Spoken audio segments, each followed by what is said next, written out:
मैं समझता हूँ बाय एंड लार्ज इसराइल के जो मकसद था वो पूरा नहीं हुआ, हम्म। अगर ये मकसद था। इसके अलावा अगर कोई और मकसद है तो वो फिर आहिस्ता आहिस्ता सामने आएगा। और मैं समझता हूँ कि उसके ऊपर भी मैं कुछ बता सकता हूँ आपको। जो कंस्पिरेसी थेरीज चल रही हैं कि लॉन्ग टर्म कंस्पिरेसी थेरीज क्या हैं, व्हाट नॉट, कि क्या ये इसराइल को भी पता था कि वो डिस्ट्रॉय नहीं कर सकेंगे, उनको भी पता था कि रेजीम चेंज नहीं होगी, तो उनका कोई और भी लॉन्ग टर्म भी मकसद था ये काम करने का। अब वो लॉन्ग टर्म मकसद क्या था, उधर भी आ जाते हैं मुख्तसर से। वो ये आशा कि एक तो ये कि नेतन्याहू जो है ना, उसकी गवर्नमेंट गिर रही थी, उसने कुछ ना कुछ करना था अपने आप को संभालने के लिए। And this was one of the ways of prolonging his government, कि एक जंग के दौरान फिर आपको पता ही है लोग सारे इकट्ठे हो जाते हैं। जी। और वो जो इलेक्शन आ रही थी, ये उससे पहले इसके खिलाफ वोट ऑफ नो कॉन्फिडेंस होना था, उसने अपने आप को बचा लिया। यहाँ तक कि उसके खिलाफ करप्शन के केसेस हैं जो अभी भी सुने जा रहे हैं, और अदालतें घुमा रही हैं, फिरा रही हैं। और हम्म। अभी भी डोनाल्ड ट्रंप ने बयान दे दिया है कि जी ये अदालतें जो है नेतन्याहू को तंग ना करें, बड़ा अच्छा जी। आदमी है, जी। मुहिबुल वतन है, मेरा दोस्त है, इसको ना हम्म। करें।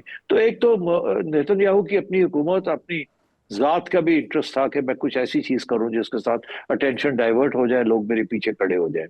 तो वो भी एक मकसद था। अगर वो मकसद था तो वो तो कायम, वो तो उसको कामयाबी हो गई है, क्योंकि वो हम्म। सरवाइव कर गया है। और अभी भी अनकरीब भी he is not going to be ousted. तो ये तो राइट। बचा लिया उसने अपने आप को। ठीक है। तो अब मगर बाकी जो मकसद थे वो तो पूरे नहीं हुए। हाँ और हाँ। अमेरिका ने उनकी हेल्प की है, और अमेरिका को भी पता था कि ये उनका न्यूक्लियर प्रोग्राम है, इसराइल ईरान का नहीं खत्म कर सकते। और इसलिए डोनाल्ड ट्रंप को भी उसने ईरान को आउट दे दिया। और हम्म। सो मैं समझता हूँ कि अ, अब ईरान का तो मकसद एक ही है कि रेजीम सरवाइव कर जाए, रेजीम चेंज ना हो। जब से इरानियन रेवोल्यूशन हुई है, ईरान की रेजीम, अयतुल्ला की रेजीम, ये इस्लामिक रेजीम का एक ही ऑब्जेक्टिव था, सर्वाइवल। हम्म। और इसीलिए उन्होंने अपनी सर्वाइवल के लिए, जैसे कहते हैं ना, ऑफेंसिव डिफेंस रखा हुआ है। उन्हें पता था कि अमेरिका और वेस्ट पावर्स जो हैं इनको डिस्टेबलाइज करके इनको निकालेंगे, क्योंकि उन्होंने अपने मोहरे यहाँ लगाने हैं। और अभी भी उनका यही मकसद है।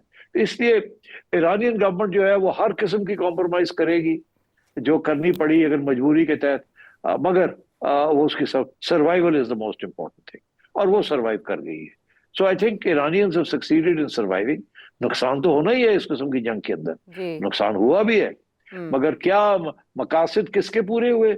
मैं हम्म। समझता हूँ कि नेतन्याहू के जाती मकासद शायद पूरे हो गए हैं, मगर ईरान के न्यूक्लियर प्रोग्राम और वो जो बड़ा एक भवा बनाया हुआ था कि वो आ गया, बम बन गया, ये हो गया, वो पूरे पूरे कोई नहीं हुए। और ये कि जी किसी तरीके से रेजीम चेंज हो जाए वो भी नहीं हुआ, सरेंडर कर जाए वो भी नहीं हुआ। और डोनाल्ड ट्रंप का मकसद क्या था? डोनाल्ड ट्रंप ये चाहता है कि उसको नोबेल प्राइज मिल जाए। उसने हाथ पैर मारे इंडिया पाकिस्तान के, इंडिया तो तस्लीम नहीं करता कि उसने कुछ किया है। मगर ये ईरान और इसराइल के दरमियान जो सीज फायर करवानी है और उसके बाद कोई सेटलमेंट करवानी है, अगर ये करवा लेता है डोनाल्ड ट्रंप, तो जाहिर है भी डोनाल्ड ट्रंप के नंबर लग जाएंगे। And he hmm. Can say कि इतनी बड़ी चीज थी, मैंने ये मसला हल कर दिया, जी। लड़ाई झगड़े थे, मैंने पीस करवा दी, और राइट। उधर भी मैंने करवा दी। तो आई थिंक डोनाल्ड ट्रंप आधा मकसद पूरा हो गया उसका, क्योंकि उसने ठीक। लंबी जंग नहीं होने दी। और हम्म। नेतन्याहू का भी हो गया और ईरानियन रेजीम का भी हो गया। नुकसान सबके थोड़े थोड़े हुए। इसराइल का भी काफी नुकसान हुआ है। वो कहते हैं कि नियरली $1 ट्रिलियन का नुकसान इसराइल का हो गया है। वो हम्म। कहते हैं नियरली 500 बिलियन का नुकसान ईरान का हो गया है। जिनका सबसे ज्यादा फायदा हुआ है वो लोग जो हथियार बनाते हैं, हथियार बेचते हैं, वो है अमेरिका के अंदर द अमेरिकन आर्म्स इंडस्ट्री। सबसे बड़ा फायदा उनका हुआ है। ठीक है। अच्छा सर साहब, इतने मुफस्सल तज्जिए में आपने बता दिया कि मोटिव्स क्या थे जंग के और बैक एंड पे क्या चल रहा था। जैसा आपके तज्जिया है इसके मुताबिक ईरान को 2 दिन पहले इन्फॉर्म किया गया, जिसके बाद उन्होंने अफजूदा यूरेनियम को किसी और ठिकाने पे मुंतकिल किया। फिर 2 हफ्तों की विंडो डोनाल्ड ट्रंप की तरफ से दिए जाना और फिर उसके बाद बमबारी कर देना, ये भी बहुत हैरान कुन था, जैसे वो डिसेप्शन चला रहे हैं। आपने कहा कि इसके पस मंज़र में हमें मिशन रेस्क्यू बेंजामिन नेतन्याहू दिखाई देता है, तो दूसरी तरफ आपने ये भी कहा कि ईरानी रजीम जो है वो बच गई, रजीम चेंज नहीं हो सकी। जो असल मकसद था इस जंग को छेड़ने का वो अभी तक की रिपोर्ट्स के मुताबिक वो पहले से मजबूत हुई है। वहाँ बाकायदा क्रैकडाउन चल रहा है, अरेस्ट हो रही हैं और सजाएं दी जा रही हैं, काली भेड़ों को, छुपे हुए गद्दारों को ढूंढा जा रहा है। और खामेनाई का जिस तरह से खिताब सामने आया ईरानी रहबर आला का, उससे तो ये लगता है कि वो पहले से ज़्यादा मजबूत हुए हैं। और उसका इंदिया इस तरह मिलता है कि ईरानी पार्लियामेंट ने मुतफिका तौर पर यानी 222 वोट्स हक में पड़े और इसके खिलाफ 0 वोट्स। इस वोटिंग के साथ उन्होंने एक करारदाद पास की कि अब वो IAEA से बिल्कुल ताउन ही नहीं करेंगे, उनके इंस्पेक्टर्स को रसाई तक नहीं देंगे उन लोकेशंस की जहां उन्होंने यूरेनियम अफजूदा करने के लिए रखा है। तो मेरा सवाल आपसे ये कि आपने बताया ट्रंप को जो चाहिए था वो उन्हें मिला, प्रेसिडेंट ट्रंप को, और दूसरी तरफ बिन्यामिन नेतन्याहू को जो चाहिए था वो उन्हें मिला। आपको नहीं लगता कि it's a win win for everyone, ये ऐसी जंग थी? नहीं, देखिए, जंग के अंदर लूजर्स और विनर्स तो होते ही हैं। अब मगर जैसे मैंने कहा कि कुछ ऑब्जेक्टिव्स पूरे हुए हर एक के और कुछ नहीं हुए, मगर जो रियल इशू है ना वो ये है कि अब आगे क्या होगा।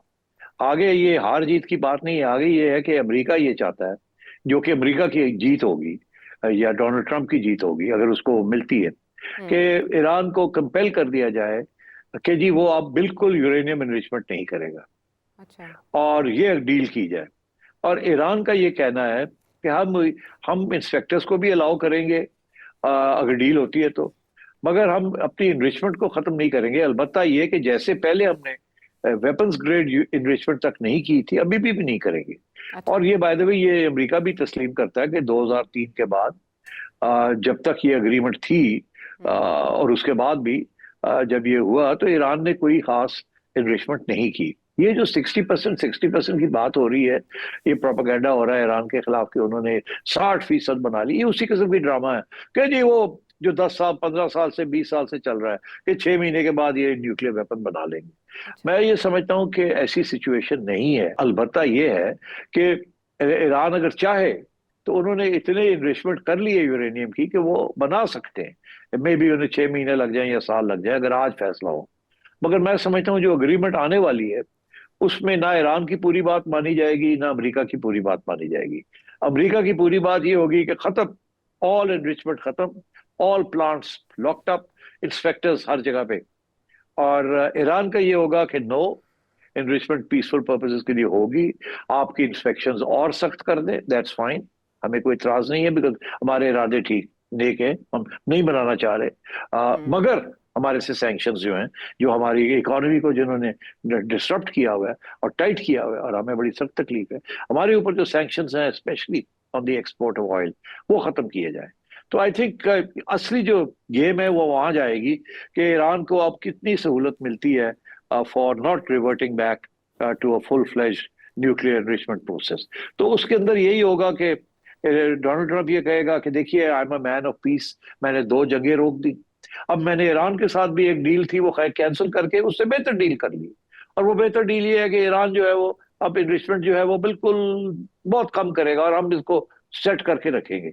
और हमने एक रिवॉर्ड भी दिया है क्योंकि उसने अच्छा बच्चा बना है, तो हमने उसको रिवॉर्ड दे दिया। ईरान ये कहेगा हम तो पहले ही नहीं कर रहे थे, तो अब अच्छा हुआ हमने अच्छी सियासत की है और हमने हमारे अपने से ऊपर जो सैंक्शंस हैं वो हमने वो खत्म करवा लिए हैं। ठीक है, नुकसान तो हुआ है मगर वील रीबिल्ड ईरान। तो इस किस्म की बातें दोनों तरफ से चलेंगी आगे। मेरा ख्याल है ये महीने के 1 महीना लगेगा नेगोशिएशंस में। और ये न कोई एग्रीमेंट हो जाएगी between America and Iran on the nuclear enrichment thing, और एक नई डील आ जाएगी। अलबत्ता जहां मुझे फिक्र है और खतरा जो है वो मैंने पहले भी इजहार किया था, मैं फिर कर रहा हूँ कि इसराइल की यही कोशिश होगी कि इसको डिरेल किया जाए, किसी न किसी जगह पे गन डाला जाए, कोई फॉल्स फ्लैग ऑपरेशन किया जाए और फिर से लड़ाई झगड़े जो है डिस्टेबलाइजेशन की मुहिम चलाई जाए। लेकिन सेठ साहब, जिस लहजे में नेतन्याहू डोनाल्ड के ट्रंप ने बेंयामिन नेतन्याहू के बारे में या इसराइल के बारे में बात की, जब इसराइल की जानिब से टैक्स किए गए, आपको लगता है उसके बाद इसराइल कोई ऐसी जुर्रत करेगा? कर सकता है, क्योंकि नेतन्याहू, देखिए ना, ये समझना कि नेतन्याहू जो है बिल्कुल पपेट है अमेरिका का, इट्स नॉट ट्रू। कुछ लोग तो कहते हैं Donald Trump is a puppet of the Israeli lobby. तो इसलिए you have to be careful, ये ब्लैक एंड व्हाइट नहीं है। नेतन्याहू के पास भी स्पेस है गन्स डालने की और डोनाल्ड ट्रंप के पास भी स्पेस है टाइट करने की, मगर ये कि एक बिल्कुल दूसरे को ऑर्डर करे या दूसरा ओबे ना करे, ऐसे नहीं है। ये पॉलिटिक्स के अंदर फ्लूइडिटी होती है, लोग अपनी ऑटोनॉमी जो है वो इमीडिएटली नहीं देते। तो मैं समझता हूँ कि नेतन्याहू की सर्वाइवल जो है वो वाला इशू जो है, बिकॉज ऑफ दैट उसके ऊपर फिर कहीं ना प्रेशर आया, अदालतों ने उसको घेर लिया, उसको लगा कि मेरी छुट्टी हो, फिर कोई ना कोई गड़बड़ कर देगा, कोई फॉल्स फ्लैग करके और फिर शुरू कर देगा, कहेगा देखे देखे देखे ये किया वो किया। अभी अभी आपने देखा कि हमास ने एक अटैक की है, और वहां इजरायली सोल्जर्स मार दिए। तो कल को ये फिर से ना ये शुरू हो जाए कि देखिए जी, ईरान की प्रॉक्सीज जो हैं वो अभी भी बड़ी एक्टिव हैं, और ये ईरान नहीं बाज आ रहा, और ये रेवोल्यूशनरी गार्ड जो हैं ये अभी भी लगे हुए हैं ये ड्रामे करने, और हमास और हिजबुल्लाह को सपोर्ट कर रहे हैं, अब हमारे बंदे मार दिए हैं। So you know Israel can do anything, any false flag. इसलिए मैं समझता हूँ ये अभी जो रोड आगे जो है ना वो बड़ा बम्पी रोड है, it's not going to be smooth. और इस्राएली लॉबी के बारे में हमेशा से खदशात का इजहार किया जाता है कि वो इतनी स्ट्रांग है कि वो नुकसान भी पहुंचा सकती है अगर कोई उनके जो अहदाफ है उनके खिलाफ जाए। जैसे मुशाहिद हुसैन सैयद साहब ये बात करते हुए पाए गए हैं कि अब प्रेसिडेंट ट्रंप की जान को खतरा हो सकता है। Do you think so? नहीं, I don't think so. Okay. खतरा हर अमेरिकन प्रेसिडेंट को होता है। काफी पागल लोग हैं अमेरिका में और हथियार बहुत है, तो वो तो किसी वक्त भी मसला बन सकता है।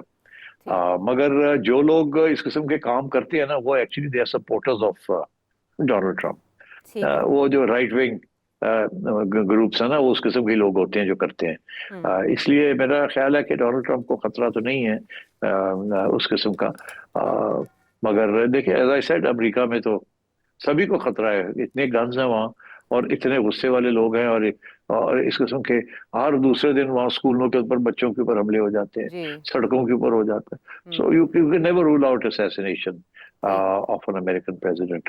सो सेठी साहब, आप ईरान के लिए माशी पाबंदियां हटने को कैसे देख रहे हैं? ऐसे चांसेस हैं कि मुज़ाकरात के दौरान ईरान के पॉइंट ऑफ व्यू से ये बात की जाए?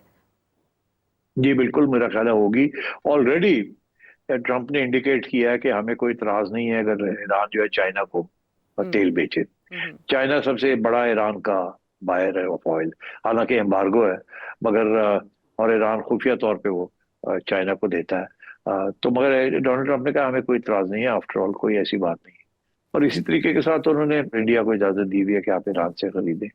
तो मेरा ख्याल है कि आहिस्ता आहिस्ता ये सैंक्शंस जो हैं ये डोनाल्ड ट्रंप जो है विल ईज द सैंक्शंस। ठीक है, तो अभी देखना होगा कि मुज़ाकरात का आगाज़ कब तक होता है और उसके बाद किन नकात पर बात होती है, सीज़फायर कितना देर तक है, इसके इम्कानात के बारे में आपने जाना।